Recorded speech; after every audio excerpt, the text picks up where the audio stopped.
తండ్రేమో రాజకీయంగా కాంగ్రెస్ లో ఓ వెలుగు వెలిగిన నాయకుడు, తమ్ముడేమో పక్క పార్టీలో దూసుకెళ్తున్న యువ నాయకుడు.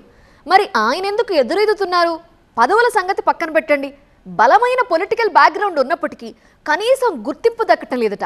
ఒకప్పుడు తాను తయారు చేసిన నాయకులే ఇప్పుడు ఆయన ఎదుగుదలని అడ్డుకుంటున్నారట. ఇంతకీ ఎవరా నేత? ఆ పరిస్థితి ఎందుకొచ్చింది? డిఎస్ తనయుడికి దిక్కేది? ఒకప్పుడు ఆయనంటే హడల్, ఇప్పుడేమో పొలిటికల్ గా నిల్. పిసిసి చీఫ్ తో పేచీలే కారణమా? నిజామాబాద్ జిల్లాలో మాత్రమే కాదు, రాష్ట్ర వ్యాప్తంగా గుర్తింపున్న నాయకుడు దివంగత ధర్మపురి శ్రీనివాస్. ఉమ్మడి రాష్ట్రం నుంచి తెలంగాణ వరకు ఆయన ప్రస్థానం ఎంతో గొప్పగా సాగింది. ఆయన వారసులుగా పొలిటికల్ ఎంట్రీ ఇచ్చారు సంజయ్, అరవింద్. ఈ ఇద్దరిలో చిన్నోడు అరవింద్ బీజేపీ తరపున 2 సార్లు ఎంపీగా గెలిచి రాజకీయంగా అరవీర భయంకరంగా దూసుకువెళుతూ నిజామాబాద్ ఇలాఖాని ఏలుతుంటే, పెద్దోడు సంజయ్ మాత్రం కాంగ్రెస్ లో సంకట పరిస్థితిని ఎదుర్కొంటున్నారు. అదే నిజామాబాద్ లో రాజకీయంగా నిలువ నీడలేనట్టుగా నిలబడ్డారు. ఉమ్మడి రాష్ట్రంలో ఎంతో మందికి పార్టీ టికెట్లిచ్చారు, ఇప్పించారు ధర్మపురి శ్రీనివాస్. బీసీ నాయకుడిగా హైకమాండ్ దగ్గర ఆయనకి అంత పలుకుబడి ఉండేది. కానీ చివరి దశలో తన కుమారుడైన సంజయ్ కి టికెట్ కూడా దక్కించుకోలేకపోయారు. దీంతో ఎమ్మెల్యే కావాలన్న సంజయ్ చిరకాల స్వప్నం కలగానే మిగిలింది.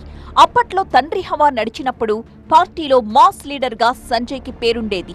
తన కనుసన్నల్లో పార్టీని నడిపించారు. సంజయ్ అంటేనే హడలన్నట్టుగా ఉండేది. జిల్లా పార్టీ సీనియర్లు కూడా ఆయన ముందు నిలబడాలంటే ఆలోచించాల్సిన పరిస్థితి ఉండేది. 2005లో నిజామాబాద్ కార్పొరేషన్ గా ఏర్పడిన తరువాత జరిగిన తొలి ఎన్నికల్లో సంజయ్ కార్పొరేటర్ గా విజయం సాధించి మేయర్ పదవిని దక్కించుకున్నారు.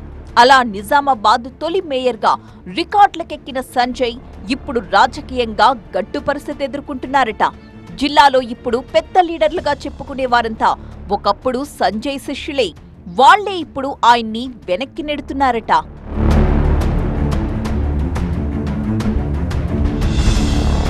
తెలంగాణ ఏర్పాటు తరువాత డిఎస్ గులాబీ గూటికి చేరి రాజ్యసభకు ఎన్నికయ్యారు. అయితే అక్కడ ఇమడలేక సొంత గూటికి వద్దామనుకున్నప్పుడు కాంగ్రెస్ లో పెద్ద డ్రామా నడిచిందట.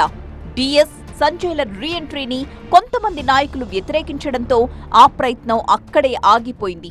చివరాఖరికి 2023 ఎన్నికలకు ముందు రేవంత్ చొరవతో కాంగ్రెస్ గూటికి చేరారు డిఎస్, సంజయ్. ఆ సందర్భంగా సంజయ్ భవిష్యత్తుపై డిఎస్ కి భరోసా ఇచ్చారట రేవంత్.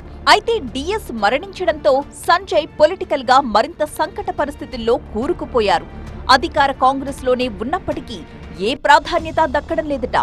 దీని వెనుక సొంత మనుషుల కుట్రలే ఉండడంతో సంజయ్ తీవ్రంగా మదనపడుతున్నారట. సంజయ్కి ఏదైనా పదవి కట్టబెట్టి ప్రాధాన్యతిస్తే తమపై కక్ష సాధిస్తారని కూడా సదరు నేతలు భయపడుతున్నట్టు తెలుస్తోంది.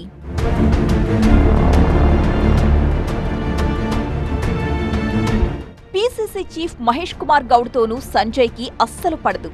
మొన్నటి అసెంబ్లీ ఎన్నికల్లో నిజామాబాద్ అర్బన్ టికెట్ విషయంలో చివరి వరకు పోటీ పడ్డారు ఈ ఇద్దరు నేతలు. అయితే ఇద్దరినీ కాదని షబ్బీర్ అలీకి ఛాన్స్ ఇచ్చింది పార్టీ. ఇప్పుడు మహేష్ గౌడ్ పిసిసి చీఫ్ గా బలమైన స్థానంలో ఉన్నారు. దీంతో సంజయ్ పరిస్థితి అగమ్యగోచరంగా తయారైందట. ఆయన రాజకీయ భవిష్యత్తే ప్రశ్నార్థకంగా మారినట్టు తెలుస్తోంది. కానీ ఇచ్చిన మాట నిలబెట్టుకుంటారన్న నమ్మకంతో రేవంత్ పై భరోసాతో ఉన్నారట సంజయ్. ఏదైనా పదవి ఇస్తారన్న ఆశతో ఎదురుచూస్తున్నారట. మరి డిఎస్ పై ఉన్న అభిమానంతో ఆయన తనయుడికి సీఎం ఏదైనా దారి చూపిస్తారా లేదా అన్నదే ఇప్పుడు ఆసక్తిని రేకెత్తిస్తోంది.